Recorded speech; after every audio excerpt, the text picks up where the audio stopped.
Welcome to our deep dive on the book of Exodus.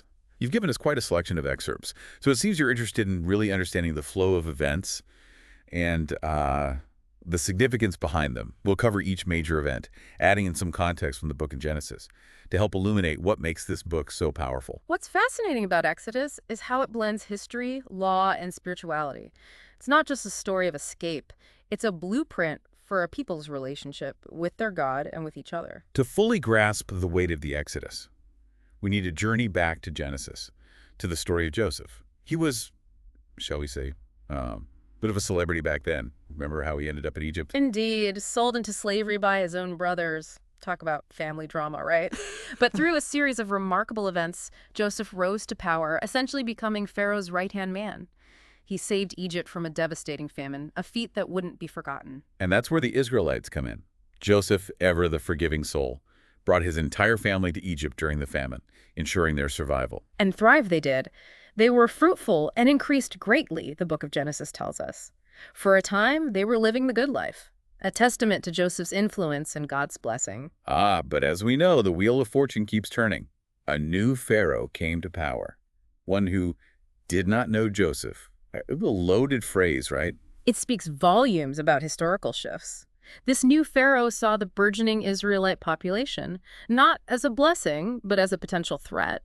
Their strength, once a symbol of prosperity, became a cause for suspicion and fear. And so the unthinkable happened. The descendants of those who were welcomed with open arms were now forced into slavery, their lives turned upside down. It's a stark reminder of how quickly things can change, isn't it? Absolutely, and it's within this crucible of oppression that our central figure, Moses, is born. His very birth story echoes the themes of survival and divine purpose. Imagine his mother seeing him as healthy, hides him for 3 months to evade Pharaoh's cruel decree.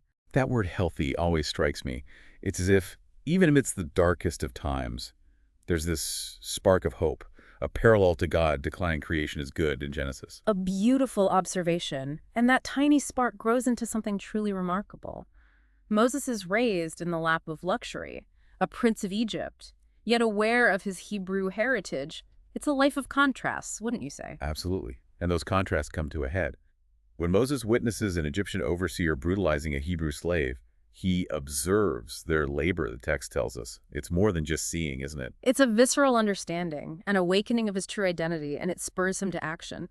Moses the prince kills the Egyptian and flees, becoming a fugitive, an outsider in his own story. He ends up in Midian, marries Zipporah, and even has a son named Gershom, meaning sojourner there. Even his son's name reflects this feeling of displacement, of being in between worlds. It's a fascinating period in Moses' life. These years shape him, molding him into the leader he's destined to become. And that destiny is revealed in a way no one could have predicted, through a burning bush. Talk about a dramatic entrance. I can only imagine what it must have been like to stumble upon a bush, engulfed in flames, yet not consumed. And then to hear the voice of God speaking from within. And what a voice! It identifies itself as the God of your fathers, linking back to the covenant. With Abraham, Isaac, and Jacob, it's a powerful reminder that this isn't just Moses' story. It's a continuation of a much larger narrative, one spanning generations. And God gives Moses this monumental task. Return to Egypt, confront Pharaoh, and demand the release of the Israelites. Can you blame Moses for hesitating? He even argues, I am not eloquent, a sentiment many of us can probably relate to. His reluctance is incredibly human, and God, in his wisdom, provides not only reassurance, but also some pretty convincing signs. Remember the staff turning into a serpent, or the hand afflicted with leprosy and then healed? Don't forget about the Nile turning to blood. Those signs weren't just for show. They foreshadowed the power that would be unleashed during the Exodus. And let's not overlook the fact that the Pharaoh Moses had fled from has died. This seemingly minor detail suggests the passage of time, the changing political landscape. It's a subtle hint that the stage is set for something momentous. So Moses, bolstered by divine authority, returns to Egypt with his brother Aaron. Together they stand before Pharaoh, delivering God's message. Let my people go, so that they may worship me in the wilderness. This isn't just about physical freedom, it's about the freedom to worship, a fundamental right in their covenant with God. It's a direct challenge to Pharaoh's authority, a cosmic showdown between earthly power and divine will. And Pharaoh's response, well, let's just say he wasn't keen on relinquishing control. Not only did he refuse, he actually ramped up the Israelites' workload. They were still expected to make the same quota of bricks, but without being supplied straw. A cruel and calculated move, designed to break their spirit. This is where we really see the hardening of Pharaoh's heart, a theme that will reverberate throughout the Exodus story. It begs the question, is this divine intervention, or simply the consequence of his own stubbornness? It's a question that has puzzled scholars for centuries, and one we'll certainly revisit as we delve deeper into the Exodus.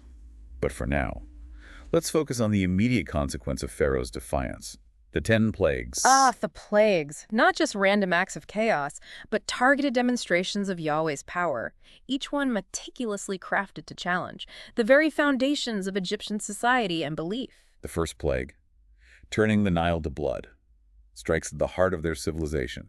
The Nile, a source of life and a symbol of fertility, is suddenly corrupted, showcasing Yahweh's dominion over nature. It's a powerful statement, and it's just the beginning. Each subsequent plague escalates in intensity. Frogs, gnats, flies, livestock pestilence, boils, hail, locusts, darkness.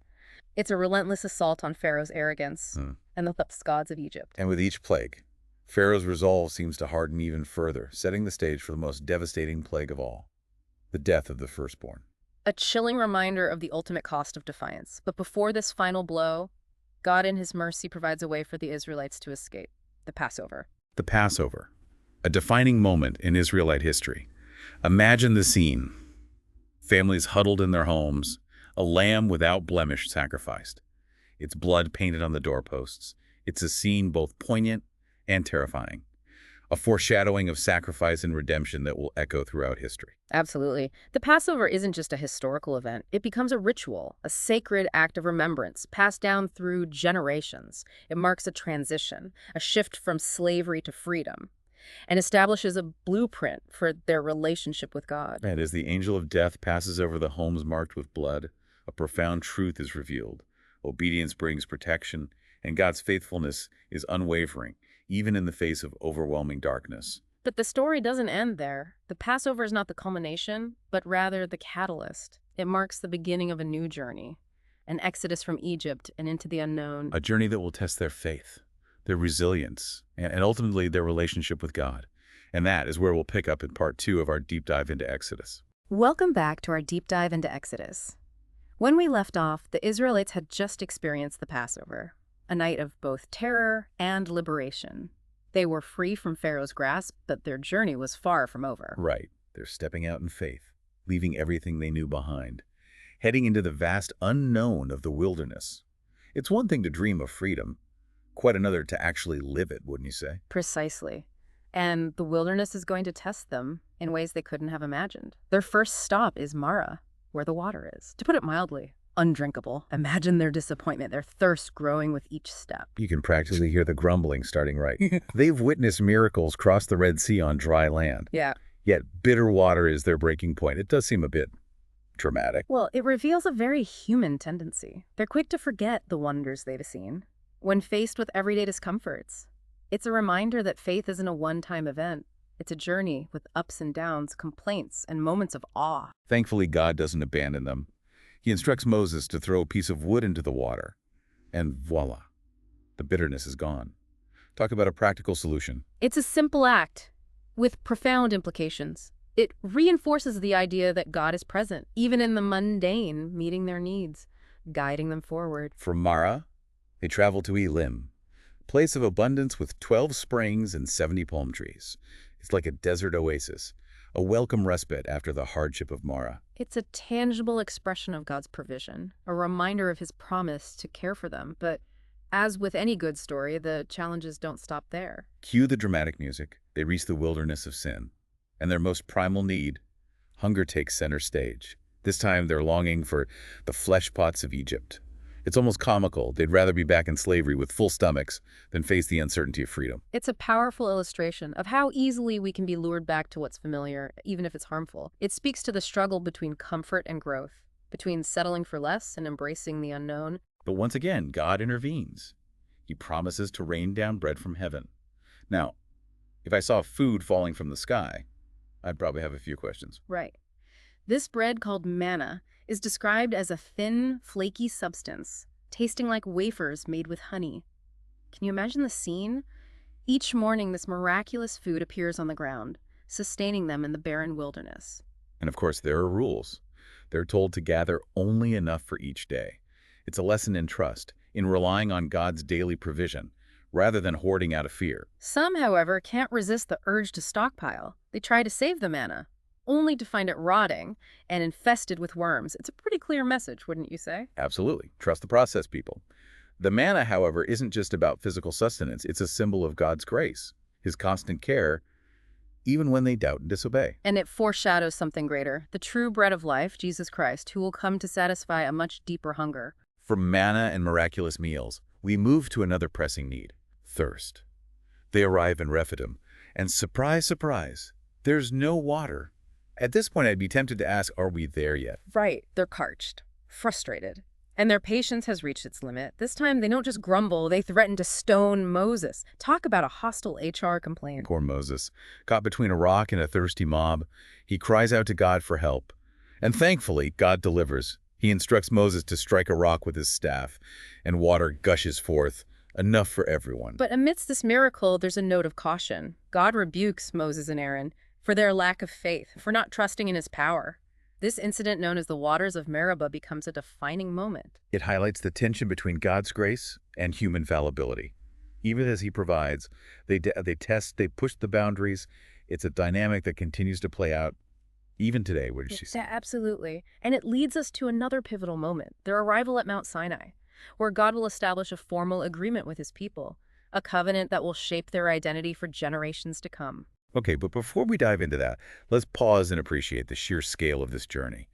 They've traveled from Egypt, crossed the Red Sea, endured the wilderness, experienced miraculous provision, and faced their own shortcomings. It's been quite a ride. It certainly has. And their journey is far from over. But this pause, this moment, at the foot of Mount Sinai marks a transition. It's a time for reflection, for confronting their fears, for acknowledging their need, for something greater than themselves. And what awaits them at Mount Sinai? Well, let's just say it involves thunder lightning and a set of rules that will change the course of history. Stay tuned as we continue our deep dive into Exodus. Welcome back to the final part of our deep dive into Exodus. We've journeyed with the Israelites from slavery to freedom, witnessed miraculous provisions and human failings, and now we find ourselves at the foot of Mount Sinai. The atmosphere is electric, wouldn't you say? Absolutely. The air crackles with anticipation. Remember, they've just experienced the awe-inspiring, even terrifying presence of God at the burning bush. Now they're about to enter into a formal agreement, a covenant that will define their relationship with Yahweh and shape their identity as a people. It all starts with a dramatic call. God summons Moses to the top of the mountain amidst thunder and lightning. I can't imagine anything more epic, yet terrifying at the same time. It's a scene designed to evoke both awe and fear, a powerful reminder of who they're dealing with. And what does God give Moses on that mountaintop? The 10 Commandments, a set of moral and religious laws etched in stone that will form the bedrock of their society. These commandments cover everything from the profound, like worshiping no other gods, to the practical, like honoring your parents. They're surprisingly relevant even thousands of years later. That's the beauty of these foundational principles. They speak to universal truths about human nature, about our relationship with the divine, and with each other. They're not just ancient rules. They're guiding principles for living a just and meaningful life. Down below, the Israelites are gathered, waiting. Can you imagine the tension, the anticipation? I bet there were a few nervous whispers amidst the crowd. Oh, undoubtedly. They're aware of the gravity of the situation, the weight of entering into a covenant with the Almighty. They've been told to consecrate themselves, to prepare for this encounter, and there's a palpable sense of both excitement and trepidation. And while Moses is up on the mountain, receiving further instructions and laws, things take a turn for the, well, let's just say interesting, down in the camp. Yes. Shall we say their patience wears thin? The allure of the tangible, the visible, proves too strong. They forget the God who delivered them, who parted the sea, who rained down manna, and they decide to create something they can see and control. Enter the golden calf. It's a classic tale of human weakness, isn't it? Trading the glory of the invisible God for a shiny man-made idol. It's a stark reminder that we're always susceptible to idolatry, to placing our trust in things that ultimately can't deliver. It speaks to our need for security, for something tangible in the face of uncertainty. And Moses, well, let's just say he's not thrilled with this DIY project. He comes down the mountain, sees the golden calf, and in a moment of righteous anger, smashes the stone tablets. Talk about a dramatic entrance. It's a symbolic act, a visual representation of the broken covenant. But even in his anger, Moses intercedes for the people, pleading with God to spare them. It's a testament to his leadership, his compassion, even amidst their betrayal. God in his mercy does relent. However, there are consequences for their actions. The incident of the golden calf serves as a potent reminder of the seriousness of the covenant and the need for sincere repentance. It's a turning point. They're given a second chance, a new set of tablets, a renewed commitment to the covenant. And it's from this place of restored relationship that they embark on the next phase, building the tabernacle. The tabernacle. This isn't just any tent. It's a portable sanctuary, a dwelling place for God among his people. The level of detail in the instructions is incredible. God specifies everything: dimensions, materials, colors, symbolism. It's not just about following a blueprint. It's about creating a sacred space, a tangible representation of God's presence among them. It's a visible reminder of the covenant, a place where heaven and earth meet. Let's start with the Holy of Holies, the innermost chamber. Inside, they place the Ark of the Covenant, a gold-covered chest containing the stone tablets of the Ten Commandments. Talk about a precious cargo. The ark becomes the most sacred object, a symbol of God's presence and his covenant with Israel. It's so holy that even the priests are forbidden to touch it, except on one specific day, the Day of Atonement. And then there's the atonement lid, or the mercy seat. On top of the ark, it's this solid gold slab with two cherubim, those winged angelic beings facing each other. It's a powerful image. The high priest sprinkles the blood of the sacrifice on this lid, on the Day of Atonement, a ritual symbolizing the cleansing of sins and the restoration of their relationship with God. Just outside the Holy of Holies is the holy place, where we find the table of showbread, the lampstand, and the altar of incense. It's like a divinely appointed living room. Each element is rich with symbolism. The showbread represents God's constant provision. The lampstand is guiding light. And the incense, the prayers of the people ascending to heaven. And surrounding it all is the courtyard, a space separating the sacred from the profane. It's here that we find the altar of burnt offering, where animals are sacrificed as a symbol of atonement. And let's not forget the bronze basin, where the priests washed their hands and feet before entering the tabernacle, symbolized the need for ritual purity when approaching God. It's all so intricate, so layered with meaning. The tabernacle isn't just a tent, it's a tangible expression of their relationship with God, a place where they can encounter him, worship him, and seek his guidance. And the most amazing part, it's portable. It's designed to be disassembled and transported as they journey toward the promised land.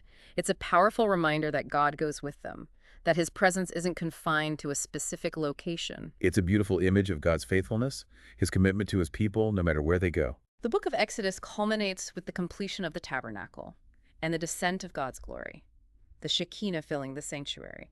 It's a breathtaking moment of divine presence, a tangible sign of God's blessing and acceptance. So we've reached the end of our deep dive into Exodus. We've explored the highs and lows, the miracles and the missteps, the laws and the longing for connection. It's a story that continues to resonate today, reminding us of God's power, his mercy, and his unwavering pursuit of relationship with his people. If the tabernacle represents that tangible symbol of God's presence, what are the tabernacles in our own lives? Where do we encounter the divine? What helps us connect with something larger than ourselves? That's something to ponder, isn't it? As you continue to explore Exodus, consider this. How can you create those sacred spaces, those moments of encounter in your own life? Thank you for joining us on this deep dive into Exodus. Until next time, keep exploring, keep questioning, and keep seeking those sparks of the divine in the everyday.